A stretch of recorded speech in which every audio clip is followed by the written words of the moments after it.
Hello and welcome to Think Like a Game Designer. I'm your host, Justin Gary. In this podcast, I'll be having conversations with brilliant game designers from across the industry with a goal of finding universal principles that anyone can apply in their creative life. You could find episodes and more at thinklikeagamedesigner.com. In today's episode, I speak with Gary Arant.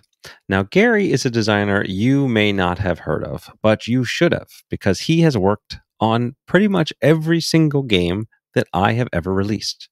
Gary Arant is currently the Chief Operating Officer of Stoneblade Entertainment, my company, and he has been with me for the last 13 years. And we tell his origin story in this podcast, how I found him in a local card shop and what separated him from the other players and other people who would love to have a job like he has today.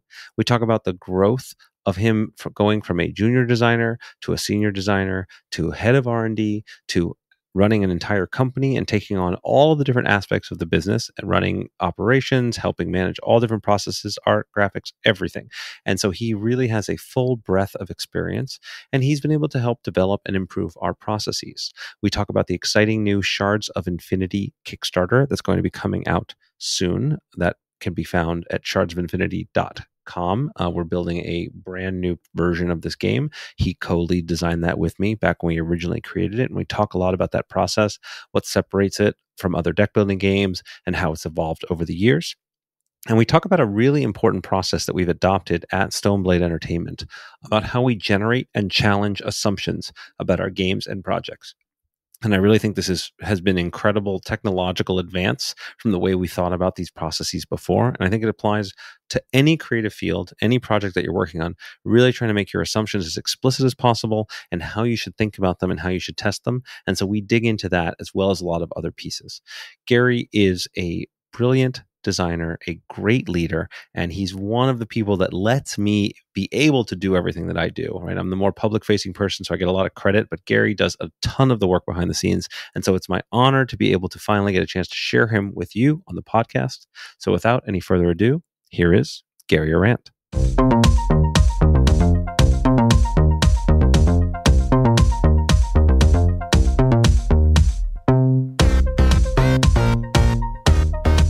Hello and welcome. I am here with Gary Arant. Gary, this has been a long time coming. I'm excited to have you on the podcast. I mean, we were just chatting for hours before this, but I'm excited to actually chat with you in this context.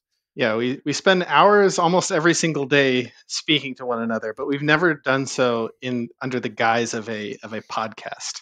Yeah, it's actually been like completely crazy to me that we have not done this for this long. We have worked together now for nearly 13 years, 12 something years? Just crossed over 13 years. Just crossed over 13 years. So you are the designer that I know the best of any designer in the world. We have worked together for so long. Probably the reverse could be said. You probably know me better than any other designers out there. And so I thought it would be it's long overdue. I'm really excited to share your story a little bit because, while I tend to get most of the credit for things as the most visible upfront dancing monkey, you are really the one that does a lot of the work and heavy lifting behind the scenes for all the games that Stoneblade does. And I wanted to both have an opportunity to showcase your design insights and all the things that you do, and also to get your perspective on a lot of the stuff that goes on and give people more of an inside look into how things run and your own narrative and story and journey here. So there's a lot of fun stuff to do, and I think we may even dig deep into some of our current design projects that we're actively working on, so that people can see what it's like when we just do the job. I thought would be kind of fun also. So a lot to unpack here. Yeah. And I typically try to start these interviews by hearing people's origin stories. I have a unique perspective on yours, but I'd love to hear your version of it. How did you get into this industry, and what was that like? Yeah, you know the story pretty well, but I'll do it for the listeners here. So I grew up in Southern California, and I was a kid who liked to play Magic, and I'd read people like yours articles and other. I was an aspiring Magic kid, And then one day, you and a bunch of other Magic pros showed up at my card shop because you all moved to Upper Deck, to move to Southern California to work at Upper Deck, um, on the WoW TCG versus card. All those great projects. And I was a kid. I was the oldest. I was old enough to be the eighth person in the draft, is what I tell people. And I was lucky enough to just kind of start down this weird journey where all of my Magic idols were hanging out in my card shop, and I was getting to play Magic with you all, and eventually, friendships, all that kind of stuff, traveling together occasionally, and I found myself, just done with college, and you were like, "Hey, I'm starting my own company. I'm working on these contracts. I have this cool game called Ascension, and I joined up with you to be an intern, and went from intern to junior designer to various roles. I've done basically everything there is the company.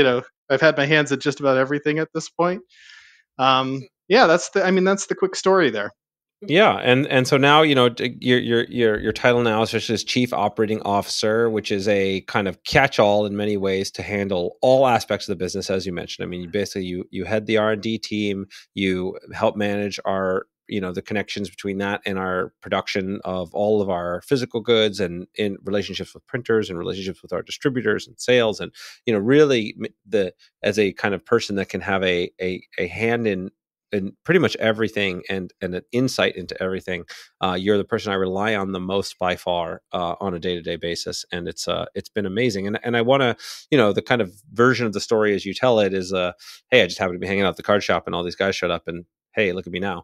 And I think that there's a couple of key lessons I draw from that. One, I'll tell it from my side of the story, which is there were plenty of people that we hung out with in that card shop, and many of them wanted to get a job and work with me and work with my team, some of whom we gave also internships to. And you stood out for a couple of key reasons. There were traits that really stood out. One, you were a good person to be around. You were hardworking.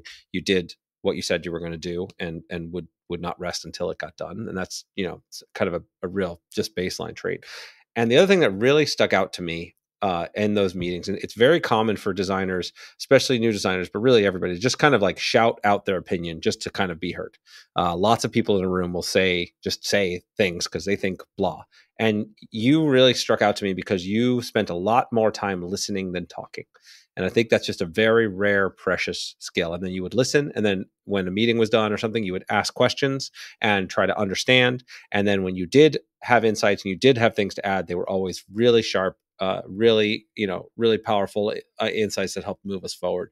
And it was a real core part of your persona, that both that work ethic, the curiosity, learning, and that kind of lack of ego, that I think were real traits that separated you from everybody else that I had encountered to that point.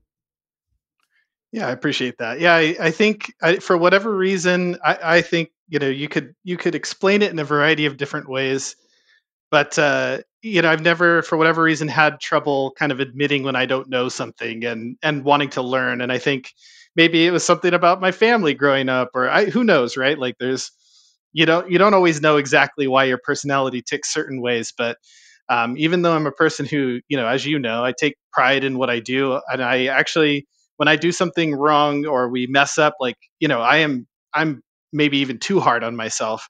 But then at the same time, like if I don't know something, I don't know something, and I'm happy to learn and ask questions. So I think it's kind of some sort of trait that I picked up young, and I think it has served me well for sure. And I appreciate you calling it out. Yeah, and then the other lesson I kind of wanted to pull from that was a similar one that we had from Brian David Marshall in the recent podcast I did with him, which is put yourself in the right place. Right, this was, you got a little bit lucky in the sense that your local Mm-hmm. card shop happened to be near where a card game producer, Upper Deck, was, and that was created a space where these the local people working at Upper Deck would come to the shop and create that space. And so I think for people out there, that it really does matter, right? You surround yourself in places, you put yourself in places where people in the industry, the people you want to work with are going to be, you're much more likely to develop relationships and get a chance to prove yourself and go through all of that stuff. So I often advise people to go to conventions, but even, as something like, hey, yeah, Southern California is a hub for a lot of these things, and there's a variety of other places. You're much more likely to find those interactions than if you're, remote and not putting yourself out there. And that can be done, today much more digitally as well, right? Being in the Discord channel with our, in our Stoneblade Discord channel, for example, we see a lot of people for whom, hey, they're making a lot of really good contributions. And so we'll invite them out to come to a show, or we'll, have them do some work for us. And so there's a variety of ways of, I think that there's no substitute for proximity when it comes to finding opportunities and being able to learn from people and being able to, kind of build relationships that let you move forward in whatever aspect of the industry you're interested in. Yeah, absolutely. I'd say, something that is probably universal, but definitely true in our industry is, learning how to invest in relationships, and how to connect with people. It'll serve you in your designs, understanding what makes people tick, what people like to explore. But in terms of navigating the industry and just life in general, right? It's like, uh, connecting with people, asking questions, learning about what other people like and dislike. And it sounds overly generic and simplistic, but it's very true, right? And I think that element is definitely stood out amongst people that we've had through our doors, and who've worked out really well, in a variety of ways. Yeah, and listen, I share in this podcast, the goal. I really like digging into sort of very unique and niche insights and things that other people can't find out. But I also think it's really important to repeat the basics, because everybody out there is looking for some secret sauce and secret formula and crazy different thing. And it's like, a lot of times, if you just do the fundamentals, right? Be a good person, work hard, learn. Surround yourself with the people you want to be around and be like, that is 90% plus of the way to get you to success. Oh yeah. And so it's worth it. When I retell these narratives, and the same thing gets repeated from, all the great and successful designers around the world that I talk to, that, it's worth it. So hopefully, that repetition sticks in. And frankly, same for myself, right? I always continue to try to repeat even my own lessons back to myself, because I forget them. Yep. And it's important. It's important to keep that top of mind. So even things are cliched in a lot of sense for a reason, because they really do have an important kernel of truth there. Mm-hmm. So I wanted, there's so many topics I think we can dig into here, and things that would be insightful for people. But my goal always with these podcasts, and why I do the podcast, not only is to be useful to the audience, but it's most useful to the audience when it's actually super interesting and fun to me. And so I want to dig into a project, which I think this was true. I mean, you've been involved and had a hand in literally everything Stoneblade has done since the beginning. The first kind of big lead project where we put a new game out was, in fact, Shards of Infinity. And this was a brand new game category. You'd led designed sets of Ascension before that, as I recall. That's right. War of Shadows before that, I think, was kind of the time I got to sort of take some ownership over the design of an Ascension set. Okay, so let's start there. Let's start with, so you came in as the kid from the magic shop who proved himself and kind of worked his way up the ranks, and then you move into a position where now all of a sudden you're the lead design of an Ascension set, and it's our 10th Ascension set. It was a big moment. And what was that like? It's often cited as one of the more popular sets, has some really cool mechanics. So talk to me what it was like, that transition from kid on the design team to lead designer, and what was that project like for you? Yeah, I mean, I remember being really like, the obvious stuff, right? I was super excited. I was really nervous. And it was funny because, it wasn't like I was in my first year or two of working with you, right? Like it'd been years, and I'd had a hand in everything that we had done up until that point. And so I had a certain level of confidence, but at the same time, I found myself sort of reverting in a number of kind of like core principles, right? Like I started wanting to I wanted to protect my designs until they were perfect. I wanted to be the coolest, most jaw-dropping Ascension set that ever hit, because that ego starts to step in, and I had this great team around me, and right, like every time we had great success was mostly just like I was kind of at the end of brainstorming, or I was having a trouble problems, and like I brought it to you and the team, and we worked through things, right? And so actually, there's this really funny memory I have of wanting something so specific because I had these preconceived ideas about what my set was going to be, and if it were somebody else on the team pitching it to me, I would have just been like, we're overcomplicating this, right? Let's get simpler. Let's just find find a gameplay loop that's satisfying here, that is kind of core into what Ascension, like the strengths of Ascension, right? So there's that little piece of like, it was kind of the first time I had to experience like, this is my set, like, and kind of work through, I think, what probably a lot of people go through, which is, I want this to be the perfect set. I want this to be the one that shows everybody, that I've learned so much, and I have all these skills. And I had, there's a day and night mechanic in Ascension, War of Shadows, and what that means is, if you haven't played it, is every card in the set is tagged as either a day card or a night card, and whichever of those two types of cards is more prevalent in the center row, it's either day or night, or neither, dusk, or whatever we want to call it. And then the cards would kind of hook into whether or not it's day or night.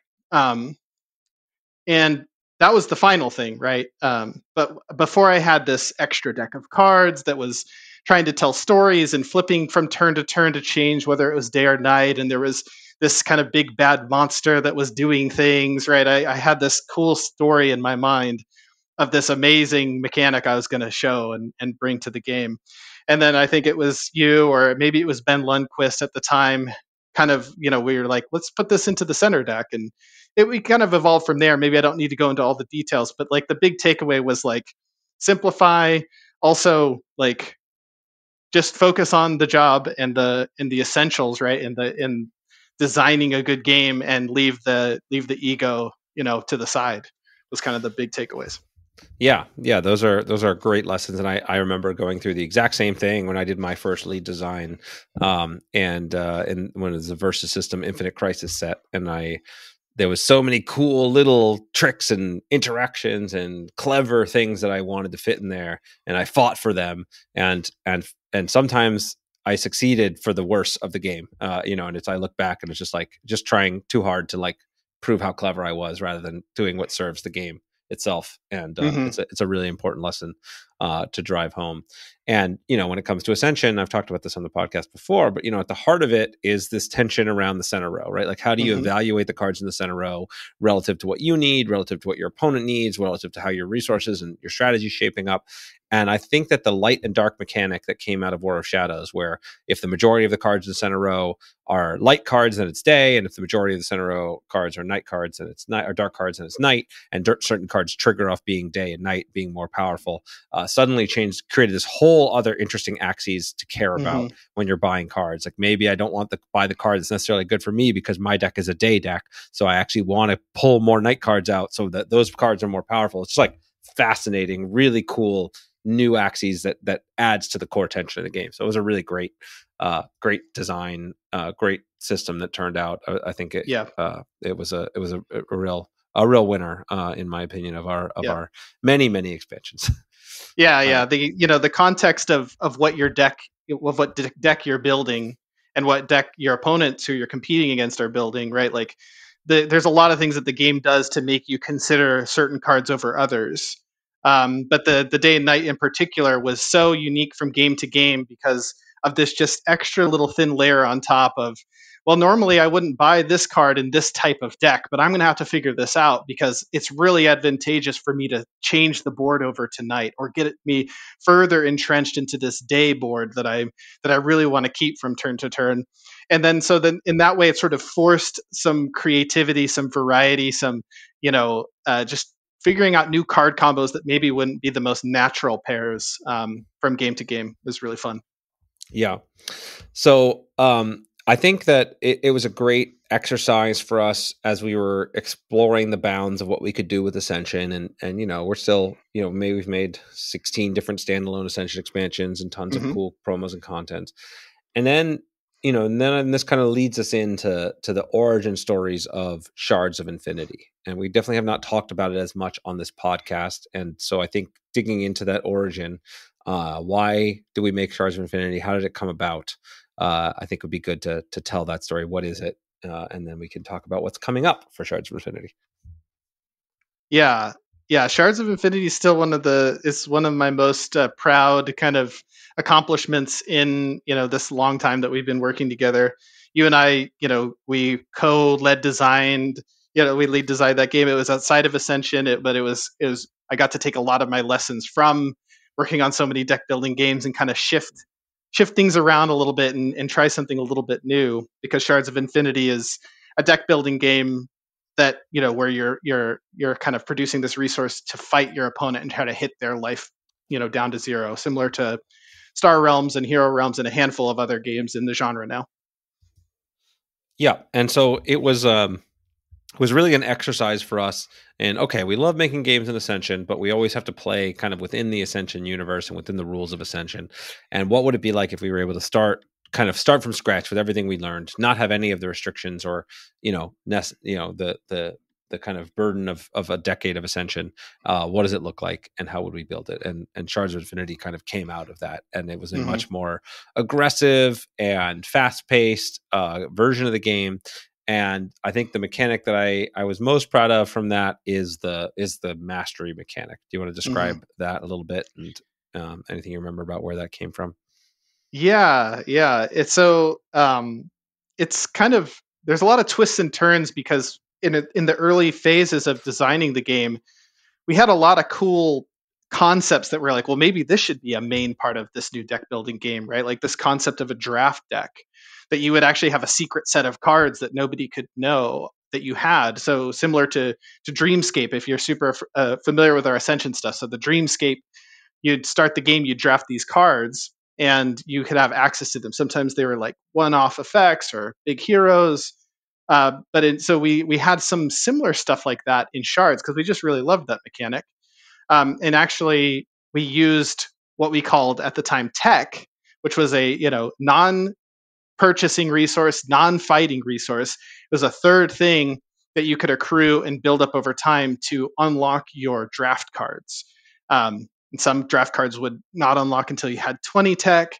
Some draft cards would not unlock, they'd unlock really early. And so you could have this fun, like, do I really want to invest in these tech gaining cards? And it eventually called Mastery. So I'll just say Mastery from now on.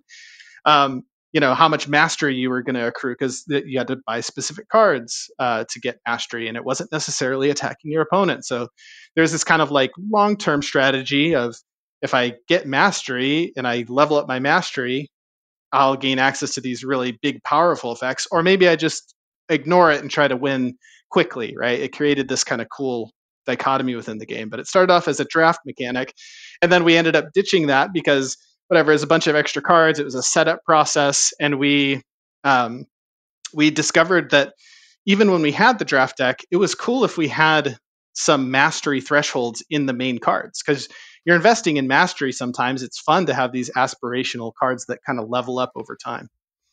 Yep. Yeah, that's right. And so there was a lot of things where, again, the answer in many cases is like, how can we streamline and get rid of things out of games to make them better, right? Something that always bothered me about Ascension and all the deck building games is the always available cards, right? These like piles of boring cards that you kind of just have to have there to make sure the game doesn't break, right? Even like Dominion had like a bunch of these, right? They had like 6 different ones, like 3 coin ones and 3 victory point ones. Yeah. And when I made Ascension, I was like, okay, well, definitely not going to do that. Like, what's the minimum I can get away with here? And we ended up getting it down to like 3, right? It was like mystics and heavy infantries, and the kind of cultist is its own thing. And I was like, okay, well, I cut it in half. That's pretty good.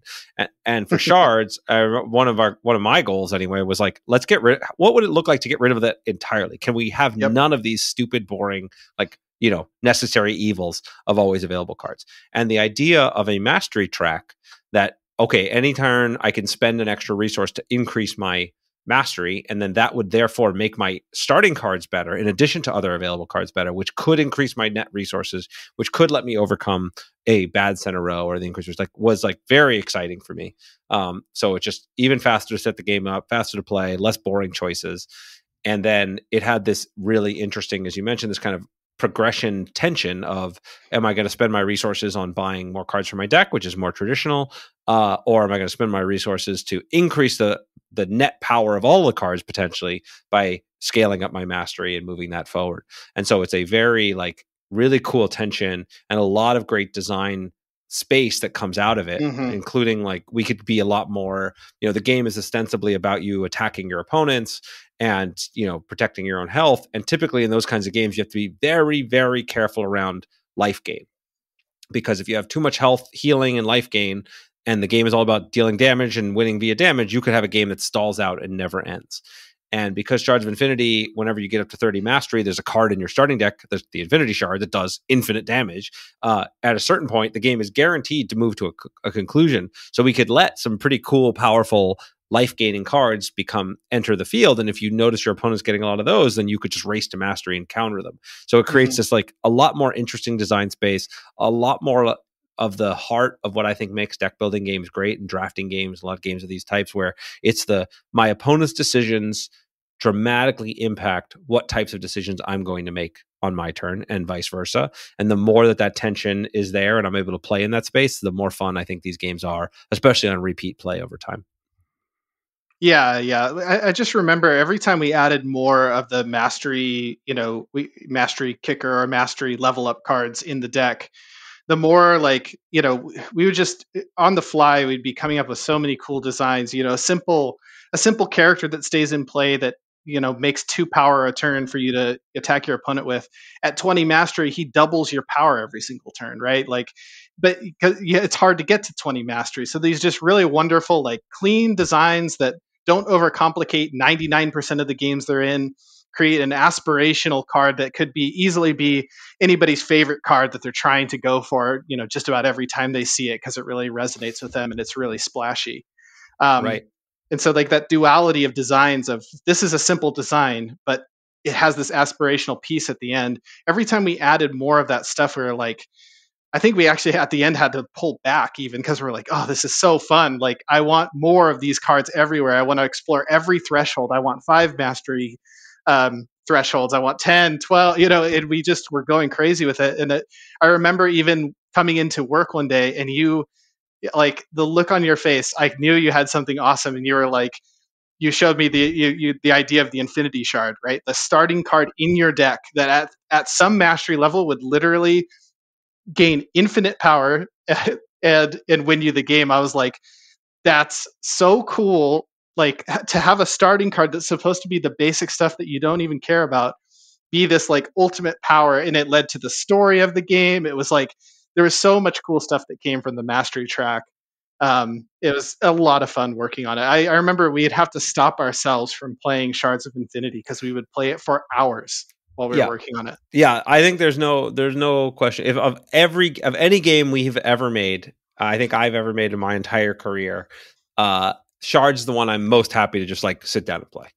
Anytime anybody wants to play, that would be my go-to, especially for 1v1 is where I personally think it shines the most. But that's my go-to. I just love it so much. Okay, so I don't want to, we've highlighted, but it's there's so much to unpack in terms of why these design choices matter, and all the taking your boring starting cards and making them interesting, having that build into a natural progression to the game, purposefully creating gates for the power level to progress, even while we could keep the cost of cards in the center row down, so you could still acquire super powerful cards early, but the mastery created the real gating system for the most ridiculous effects, and it did a lot for the overall experience. And so Shards, over time, we released 3 separate expansions for it. There was Relics of the Future, where we added some extra custom powers for each of the characters. Shadow of Salvation, where we actually created an entire PvE campaign game experience with a storybook, choose your own adventures, individual boss battles. Like we actually had a voice actor read through, so you could like do a choose your own adventure audio on our website, and then the sort of kind of conclusion-ish to the arc of the story arc that we built into the Horizon, which introduced the future destinies and these other different cards that you could acquire. And each one of these things was like really fun, really exciting, really interesting. And we have not gone back to the Shards of Infinity world in, good God, it's a few years now. Yeah. I mean, the last release I think was like 2020 was Into the Horizon, I think. Yeah, I think it was summer of 2020. So it's been a very long time. Now we are recording this podcast in early April. So I don't know what time people are, early April 2023. And we are now, we've taken the Shards of Infinity game and we are reconceiving it for a new Kickstarter that we are planning to launch this summer. So for people that are excited about this enough already, you can go to shardsofinfinity.com and sign up to get notified when it goes live. But the idea is we're calling it kind of the Saga Edition. This is still a work in progress. So one of the things I wanted to do is spend like at least maybe 10, 20 minutes of the time we have here kind of talking through the ideas. And so people can actually see some of what we wrestle with and how it works. Because you and I spend, again, I can't even count the number of hours that we have spent talking about design ideas. I mean, I don't even know how to do that kind of math, but it's got to be in that, 10,000 hour range at this point. Pretty absurd. And so I wanted to share that a little bit because I feel like it would be good insight. And so, so the high level of this is we get one box that can include everything that we've ever released in the game, right? All the cool stuff, but including cool new promo cards, cool new designs, and upgraded components, like fixing some of the little things. There's always little problems that creep up over time. That you get to fix when you go back. Like I was really excited when we did Ascension 10th Anniversary Edition. We were able to like go back and make a few little tweaks here and there. Not a lot, but a few, like improve the art, make a couple of cards where you're like, oh, that was kind of wrong. Oh, in retrospect, knowing what I know now, that's not the right decision. So we're going to get to fix some of those problems. And then there's a different like way that we think about this kind of project. So what is it that comes to your mind when I talk about that? Either it be kind of problems to fix or new problems that come up when we're sort of saying, hey, look, how do we build this and make this a compelling new thing that we could introduce both new players to the game and that would still be compelling and exciting for people that have already purchased some or all of the Shards expansions in the past? Yeah, it's about that's exactly it, right? Is the how do we help how do we give something that both groups would enjoy? And so I think, with new players, I think it's, in this case, I think we're in a pretty good spot because we have we have a fun game. And if you're brand new to it, then jump right in, right? Our challenge is going to be making sure not to throw them too far into the deep end too quickly because we have we have 4 different designs that we've done, right? 3 expansions to a core game. And then there's, how do we either add on to what we've already done, or maybe we retool, a part of the experience, add a layer in that we've always felt was missing. There's like a lot of things that my mind goes around to. But in the case of Shards of Infinity, I think, that the game is super replayable. There's a lot of stuff to sink your teeth into. And so my gut would go immediately to, let's just make some more cool content in the play space that we've already made for the most part. Yeah. And so there's a lot of the extra design space in terms of extra content we want to have out there. There's there's some clear gaps that we've seen over the years, like a lot of the cool promo cards we did for we did to support the Man versus Meeple Kickstarter. We gave them a promo card. We gave some other things that are very hard to get now. So just giving people access to those. And then kind of, to me, there's like a rebalance, right? The balance between the different factions is kind of what fell off with some of the promo cards. So maybe making some new promo cards to balance those out. And then I kind of started talking to you about this, but we hadn't gotten all the way into it. So I think we'll just talk about it some now, right? This idea, as you already hinted at, that there's Shards of Infinity as a base game is a great entry point for anybody to play and come into. It's like, if you know anything about deck building games, you pick it up in 2 minutes. Even if you don't know anything about deck building games, you can you could still learn it, as easy as any other deck building game. But then as you add expansions, as with every game, right, you add new mechanics, you add some new elements, and so each one, if you take it one at a time, no problem. You could just, okay, cool, here's a new rule, move to the next thing. Okay, cool, here's a new rule, move to the next thing. But if you take them all at once, it can get pretty overwhelming, especially if you want to consider like our Shadow of Salvation component, where it was actually an entire player PvE game where you're just like cooperatively or solo playing against the villains, and they have an automated villain deck and process, which is functionally an entirely different game. In fact, I think I have a podcast with Ryan Sutherland where we talk about that one, as I recall, from back in the day. Yep. So for people that are interested to learn more about the Shadow of Salvation design process, you can listen to that episode. But so one of the things that we started talking about was this idea of creating in Shards of Infinity. One of the things I was really proud of is like it was the first project that our creative director George Rockwell was a part of, and he was really focused on making a great story. And we really built what I think is actually a pretty compelling and awesome narrative that evolves through each expansion in a way that's really I think it's just actually a great story. And what I'd like is for players to we're calling this the Saga Edition, is to actually play through that story in this box. So it's almost kind of a legacy style game where it changes as you go, where it's like, hey, when you open the box, you first play with just Shards of Infinity, and then you hear the story of like, where do the Infinity Shards come from? What does it mean to be a shard bearer? Who are you in this game? What are you fighting for? And then there's a few conditions that if you meet these certain conditions, then you get to unlock the next piece of content, which is like the Relics of the Future, which is the first expansion, where you start to see visions of the future, and you have these different paths ahead of you that you can choose between, and your characters become more fleshed out and get some more custom powers. And then you see these like darkness and the horror that's available in Shadow of Salvation is this sort of, well, whatever. I don't want to tell the whole story here because I think it'd be more fun for people to play through it. But this idea that that even though you're given all the content in one box, it's kind of parceled out, and there's almost a game, kind of a meta game that you're playing as you play games of Shards to unlock new content. I think that could be a really fun approach. And we've been talking about it a little bit, but I don't know if you've had further thoughts in terms of like how deep down this rabbit hole we want to go. Yeah, I mean, when you pitched it and the outline that you put together, when I first looked at it, I thought this is, it addresses exactly that first concern that I brought up, right? It's, when you have everything going on in Shards at the same time, all of the 4 years of, 4 sets of content, it can be a lot, especially if you're learning deck building for the first time, right? Like imagine even just having to learn how a starting deck, buying cards into your discard pile and resetting your deck works. If you have, multiple expansions of new mechanics to take into mind. So I loved, the legacy style content unlocking as a tutorial. And I thought it would work great. I think it also lends itself well to the telling of the story, right? You're focusing people on the different parts of the content that we made and how that pairs within the story. Even in just little little spurts, you're going to be able to tell fun stories that even if somebody doesn't want to read a novel, they're going to be able to digest and appreciate. So I mean, I like it. We're doing it for sure, right? Good.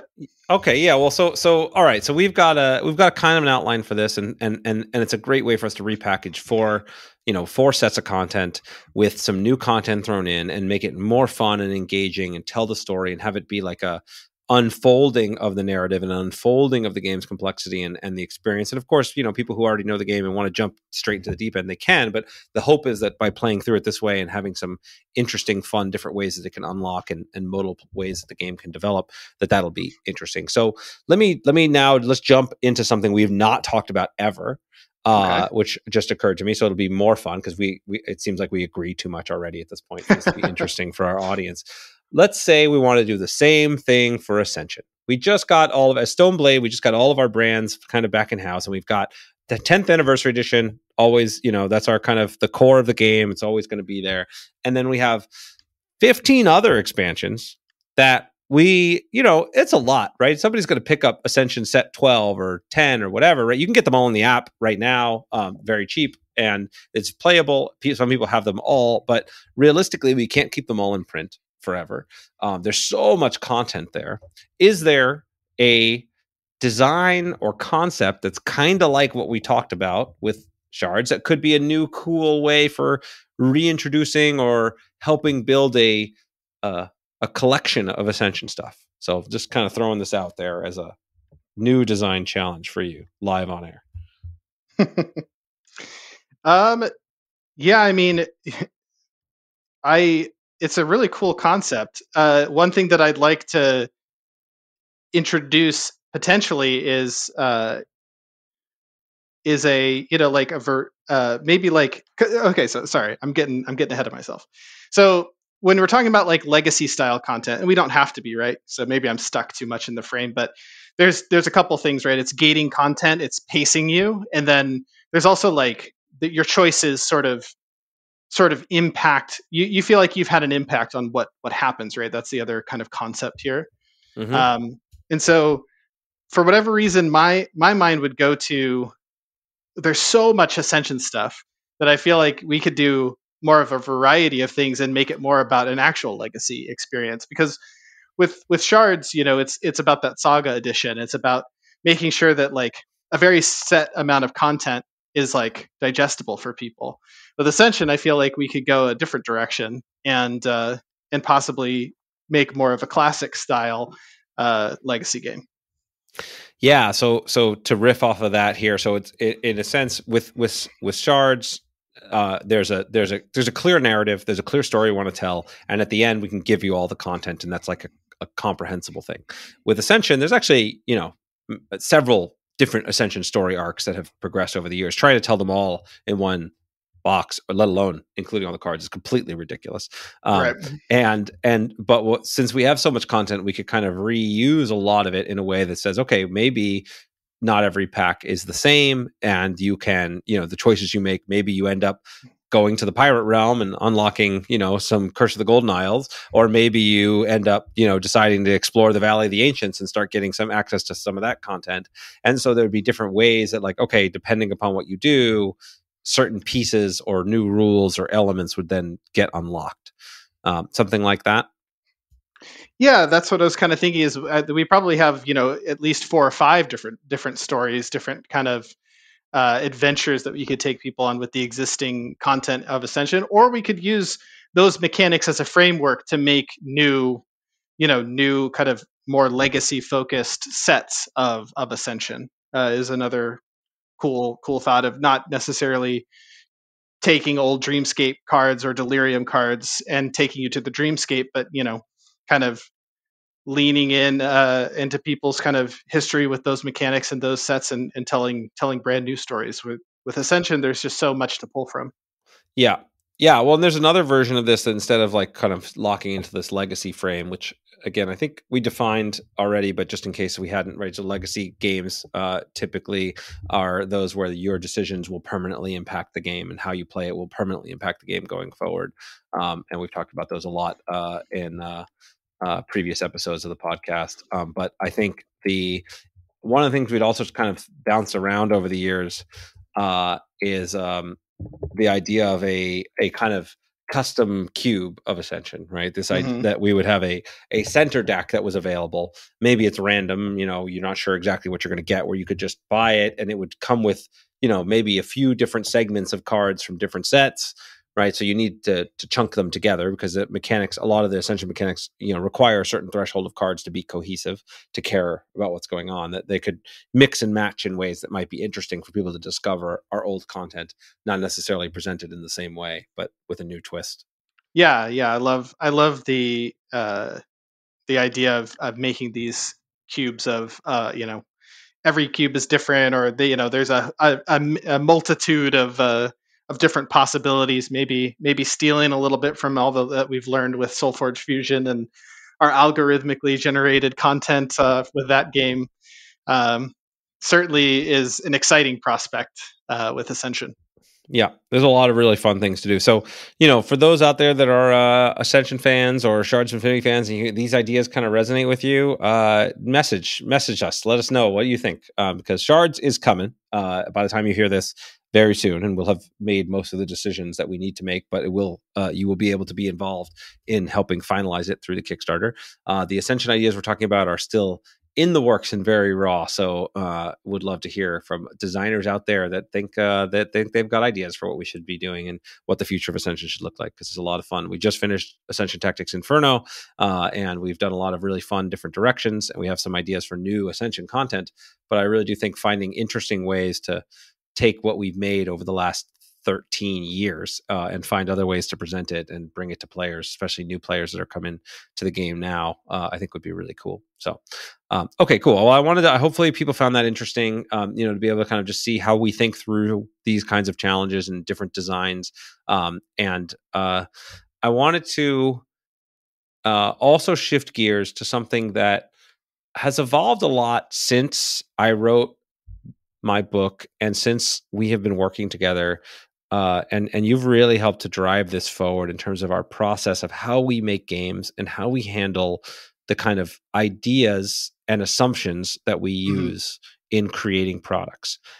Maybe you could talk a little bit about kind of what I'm getting at here and how you think about assumptions and how we use that to drive our design process.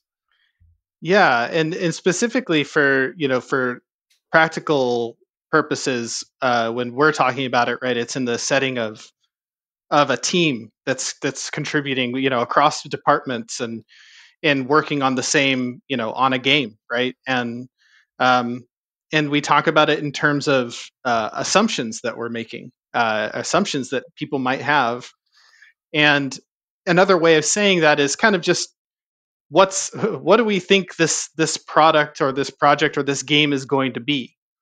But it's focused more on the idea that we're designing, we're making these decisions in real time. We're not, you don't start off with the exact perfect plan to spec on day one, but you need to start with something. And so instead of being in kind of the nebulous, hey, one day we're going to get to that full spec, but right now we're just kind of playing a game.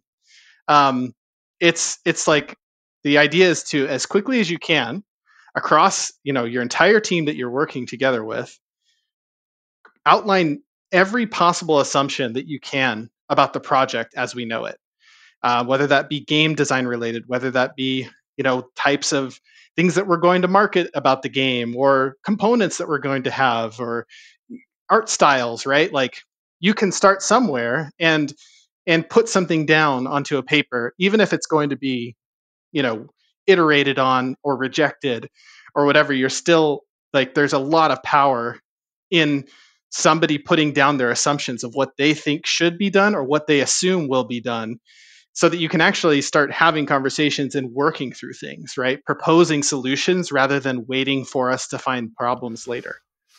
Yeah. I think it's so in my book, I do talk about the idea of, we have both the core design loop, which is the whole heart of the process of design, where you have you have your inspiration. What is the idea that we have?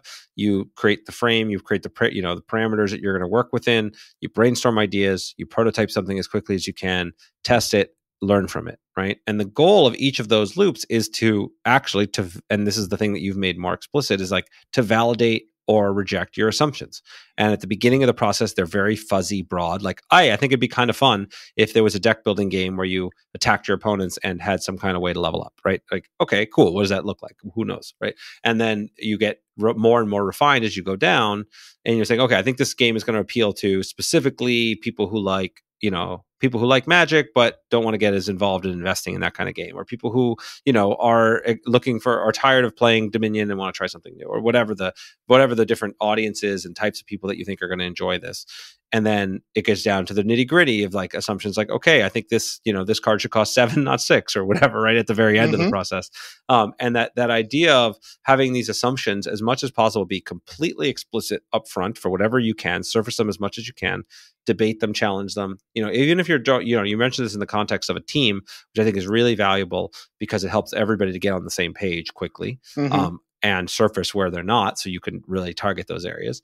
But I think even for an individual designer working, like, just making those assumptions explicit. Hey, what's exciting? What's the unique hook about this game?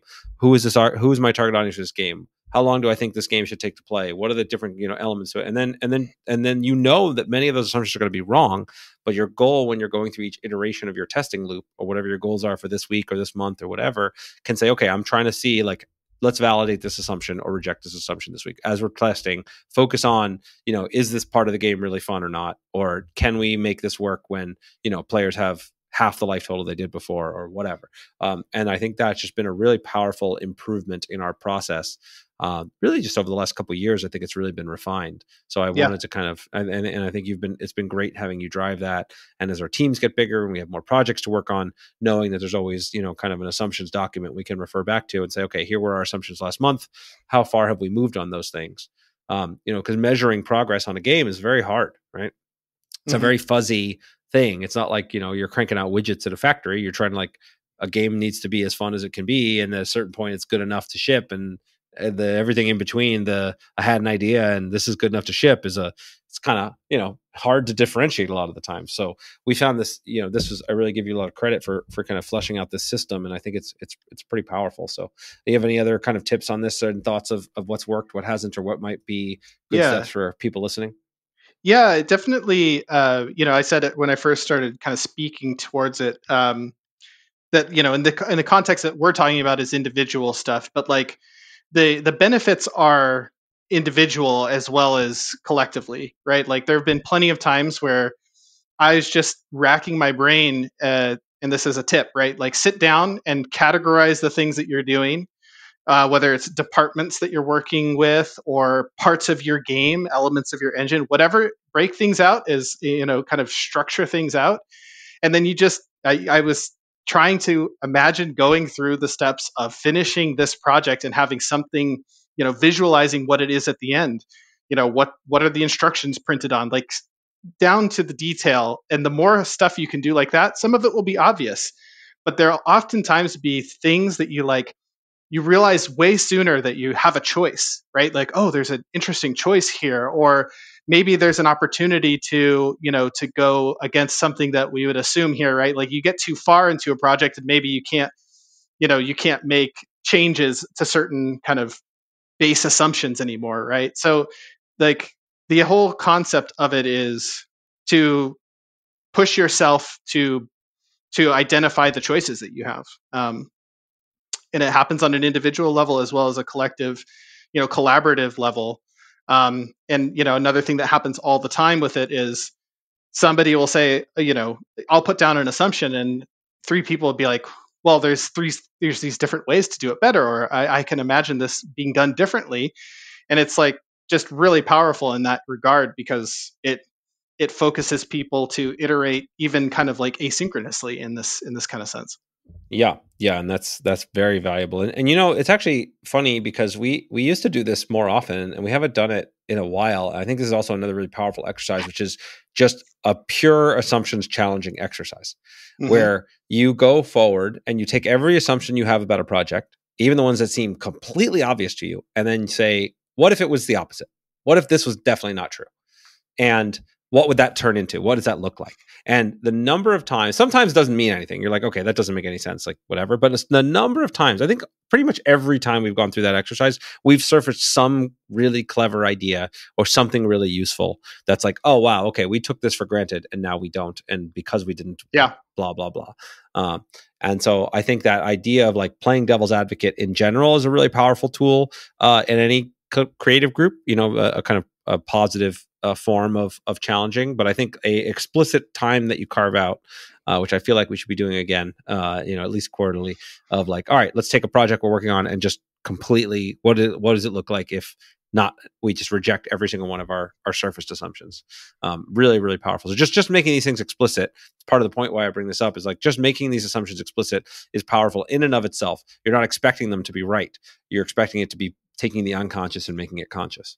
Yeah, and as is often true in life and work, right? Like the things that work well as a like when you're working on a game as a team, I found that assumptions surfacing for family trips or friend gatherings is helpful. And that probably sounds so ridiculous, but think about like the times where people had disagreements because there were assumptions that they were making that were in opposition with one another, and they thought that you were going to do dinner, but they wanted to play games. Like there's all sorts of funny things that are actually this is just a good way to collaborate, right? Is like let's get our brains out onto the table. Let's talk about this thing that we're supposed to be doing together, and see where we're bumping against each other. Let's see where we can improve something that we're just taking for granted or assuming is going to happen. And it's just kind of a fun thing. Yep, that's right. And yeah, this is really powerful. You're gonna start a new project with somebody, start a business, a relationship, being clear about what it is that you're assuming, is as early as possible. You guys want kids or not? You want to have Sure. this goes to every level. Because if you just let it lie and you just work under different assumptions, because we it's very hard to communicate. Communication is very difficult in general, especially when it comes to kind of fuzzy or projects that are really important or things in life that are really important to you. That it can be very difficult. So as much as possible, making those things explicit is really great for yourself when like what it is that I really care about here, what's important to me, and for anybody that you're going to work with, so you can say, okay, here's where we overlap, here's where we don't. Can we find our zone of agreement here, or do we need to break it into different projects or whatever the solutions need to be? And also, this is another one of those things I learned from Jeff Bezos, which I really like. There's a phrase that he uses at Amazon: disagree and commit. Mm-hmm. And I try to use that whenever possible. If it's, look, I'm not necessarily going to agree. Like I will debate vigorously my position and what I think is going to be best. But if I'm not, even though I'm CEO or whatever, if the team generally wants to move in a certain direction, cool. I've been wrong plenty of times. And so I'm going to say, I don't think this is right, but I'm going to do everything in my power to make it succeed in the way that we want to execute it. I think that's just a really, really powerful frame here as well, that you can, debate and disagree without being disagreeable, and that you can fully move forward and support the positions, of your teammates when it's appropriate, even if it's not your position. Yeah, and that the disagree and commit thing applies so strongly to, and happens more frequently and in better timing, with more opportunity to consider options when you're doing assumptions surfacing early, right? Because there's nothing more frustrating. I'm sure we've all been on a team or been in some sort of group where you had an assumption or an expectation that you didn't say or wasn't known, and then something else is happening, and oh, I thought this component was going to be like this, I thought this art style was going to be like this. And if somebody else was just running with a ball with their assumptions, if you're a passionate person, you want your project to be awesome and you have all these ideas about how you want it to be great, it feels really bad when it's like, oh, well, your assumption was wrong and we're doing something differently and there's just no real time to discuss it. You're just going to have to kind of live with it and feel like, I don't know, maybe you were cut out, or maybe there was just like an opportunity for something to be better. It's much better to surface those things, have the time, the space to talk about it. Possibly, who knows whose mind might change, or what new kind of combination of ideas is going to emerge, rather than just like, oh, well, we didn't talk about it, so too bad.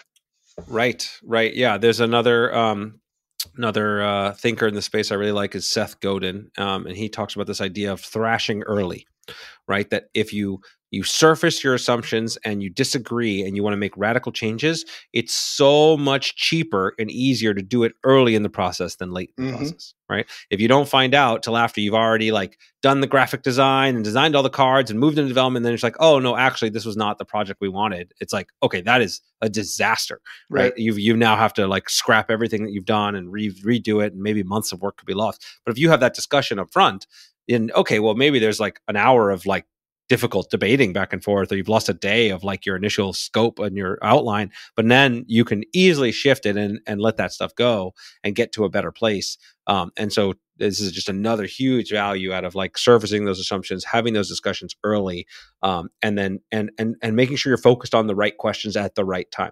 This is one of the reasons why I always advise people that are building your new prototypes and new game ideas. Don't waste your time trying to balance the cards. Don't waste your time trying to make everything look pretty, because I guarantee you all that work is going to be completely wasted, because some of your early assumptions, some of your bigger high level assumptions are going to be proven wrong, and the cascading effect of all of that is will undo all of your work. So making sure the tier of question you want to work with, what I call kind of the phases of design, is so critical, and being doing the hard work up front of wrestling with the big questions. Yeah, that's a big part of the assumptions process that we do, right? At at the very beginning, it's game engine, it's target audience, it's is this a digital versus physical product, right? Like, and it's not until you work through and start to actually get definition to these types of things that you start wondering, like, well, what might the theme be, right? Or maybe theme comes earlier sometimes. So there's not necessarily a one size fits all, but like, you're certainly not starting day one with should should Superman be an 8-8 or a 9-9, right? But a lot of people want to get to that point, and it's because that's the fun stuff at the end where you're imagining this completed thing, but actually 90+% of the work is before whether or not Superman gets that +1/+1. Yeah, yeah, and I think that is it leads into the kind of last major topic I wanted to kind of deal with in you, and this could go a lot of different directions. As you've, I had the privilege of kind of being able to see you when you were first getting started and help kind of teach you a lot of the principles and help guide you. And then now I am very privileged, even more so, to watch you do the same thing with our next generation of not just game designers, but everybody in our company. And so you do a lot of incredible coaching and leadership with everybody, such that and now much of my goal, I joke about in the company, is to try to make myself as irrelevant as possible, because it's true. I mean, I recognize just as my own, it wasn't, there was so much time I spent kind of still micromanaging and feeling like I had to kind of do everything, that it wasn't until I let go and let you take on more leadership that I was able to see how much of a great job you were doing and how much I was actually holding you back. And so this is just a very difficult lesson to take in general, but it was great to have someone like you there to watch you grow. And I wanted to give you a chance to sort of talk about, we talked about what it was like to transition from, kind of kid at the hobby shop to junior game designer to lead design. And now I want to talk a little bit about this transition from being lead design to being, the lead of all of R&D, to being really the head of operations throughout the company and all different aspects of it. Obviously there's a lot of ways you can take this, but what kind of jumps out to you, and sort of what do you see that's helped you to be a better leader? What kinds of things have you learned now that you didn't really think about before? Just kind of try to pull some nuggets here out for our listening audience.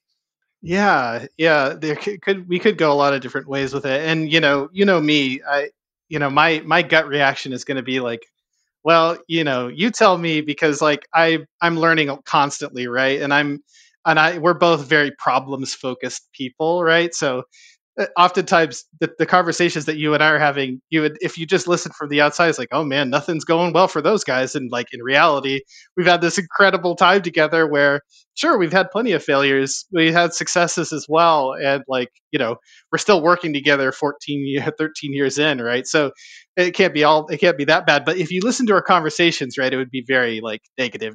Like, what's the problem? How do we fix this? Oh, I messed up. Like, how do we make sure not to make that mistake again? So anyway, I'm going down a rabbit hole, but I don't know.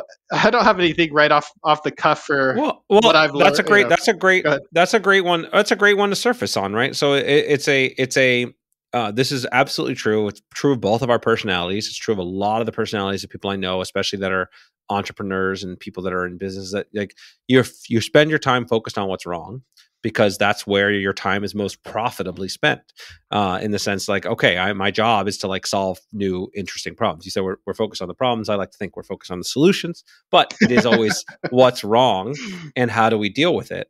And I think that is a powerful frame, but it also can be a tough one. And we've talked about this a lot of like, hey, every now and then take your head up, recognize, be grateful for where you are, be grateful for what you've done, look at what you've done right. It's actually one of the reasons why I love going to game conventions, right? We'll go to Gen Con every year, or go to, these big events where we can show our games off and interact with fans and get that feedback, that direct, like, oh, wow, we've actually like changed people's lives and made people happy. And we've got people that got married because of our games, and that have kids and have their, like, they're playing the games with their kids and having those connections. It's like, there is a deep well of gratitude and well-being that's available for what we do, and being able, and for anybody out there, right? It doesn't matter whether you're making games, whatever, like there's so many good things that go on in all of our lives that we take for granted. And so I think that shift of, hey, yeah, absolutely, we're going to be, problem focused, solution focused. That's the thing that lets us move forward, but also being able to shift gears and have that. For me, it's a daily gratitude practice. And I've talked about this with you and the team, that to help with that, making sure you have moments where you can really just appreciate how far you've come.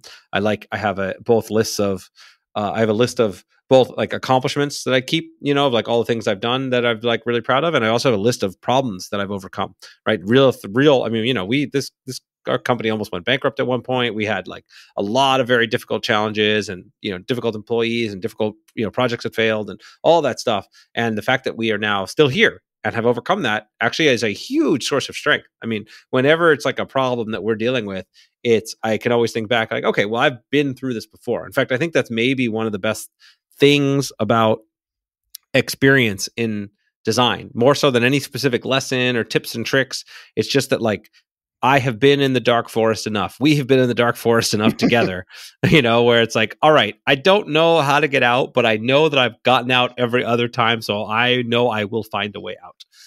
And that's something that we now share and occasionally commiserate with and remind ourselves of. But I think it's a really important part of leadership, right? Like, yeah, you have to stay focused on the problems. Don't ignore the problems, because they are there and they're not going to just go away on their own most of the time. Sometimes they do, but most of the time they don't. But still keep that positive frame. And in many ways, that's like a lot of it is helping to lead people through tough times. It's easy to lead when things are all going well, right? It's easy to everybody's happy, everybody's making money, everything's going great. But when things aren't, right, when things don't take the right turn, you need to be able to help focus people on the right solutions, go through this exact same process that we talked about with game design, like assumption surfacing and being able to address those problems and test those assumptions. I always talk about like entrepreneurship to me is like being able to, surface and test assumptions as cheaply and quickly as possible until you find the thing that works, and then just double down on that. And so it's a constant process of doing that and keeping morale up and keeping people, a higher vision of what we're up to. We've talked about our company motto, or maybe it's worth, we could service things like that, or like, other areas of like how we help other people lead. Yeah, I think it comes from the top, right? And so credit to you, right? Like, there were times when I was younger where I was like, man, Justin's just too positive, and it's like, it's such like a simple, silly way of seeing somebody, right? I know you better than that, but like, I had my downs, and I was like more kind of in the weeds, or maybe, in the focusing on, not seeing the gratitude as much, right? That's years and years and years ago. And like, so on a personal level, like, I've learned from you in that respect, that not to say you're all sunshine and rainbows, but like there is that ultimate, like, we will figure this out. Like, we're smart and capable, and that kind of like next step mentality, which I feel like I've taken on myself, right? And I think that mentality has to come from the top, and so that's part of leadership too, is like really leading, being the person to take those first steps and to kind of like, lead by example. I definitely have, in the last year, you mentioned the lesson that you learned over time with like, handing more stuff off to me and micromanaging less. And it's like, well, history is sort of repeating itself, right? Because every time I've found a way to offload like important things to people that I trusted and I knew could handle it, it's like, why didn't I do this sooner? And like, we just had a bunch of talks today about some things we're going to start potentially spreading around to the team, right? And it's like, there's that kind of baseline, need to control. If I'm a person who doesn't like to make mistakes, I'm going to want to manage everything, right? So just kind of learning personally and applying that to how we manage the team. And like, new designer on our team, Andrew Millsap, recently, like, I had too much on my plate. I wanted to design one of the tactics, Inferno. We wanted another campaign fight, and I was like, I don't have time to do this. And I just in my mind, I was like, you have a good team, like, have somebody take this from you. And I handed it off to Andrew, who's one of our most junior designers, not coming up on a year soon here, but he hit it out of the park. It was a team effort, but like, it was just like, why didn't, this is the way it's done, right? Like, believe in the team, correct when we need to correct, and like collaborate together, and we'll make something cool together. Yeah, no, that's great, and that is probably a great place to end this podcast. So it has been, as I said, a long time coming. I'm glad to get to share your voice and praise you and let other people hear all the things that I get to hear and see on a day-to-day basis, even when we're just doing it remotely nowadays a lot. But it's been awesome. It's been an honor and a privilege to work with you for all of these years. It is exciting, always the new things that we get to work on together, the interesting problems we get to solve, it's been awesome. So thank you for everything over these last 13 years, and thanks for being on the podcast. Likewise, man. I feel right back at you, and here's to another 13 years. Hear, hear. Thank you so much for listening. I hope you enjoyed today's podcast. If you want to support the podcast, please rate, comment, and share on your favorite podcast platforms, such as iTunes, Stitcher, or whatever device you're listening on. Listener reviews and shares make a huge difference and help us grow this community and will allow me to bring more amazing guests and insights to you. I've taken the insights from these interviews, along with my 20 years of experience in the game industry, and compressed it all into a book with the same title as this podcast, Think Like a Game Designer. In it, I give step-by-step instructions on how to apply the lessons from these great designers and bring your own games to life. If you think you might be interested, you can check out the book at thinklikeagamedesigner.com or wherever fine books are sold.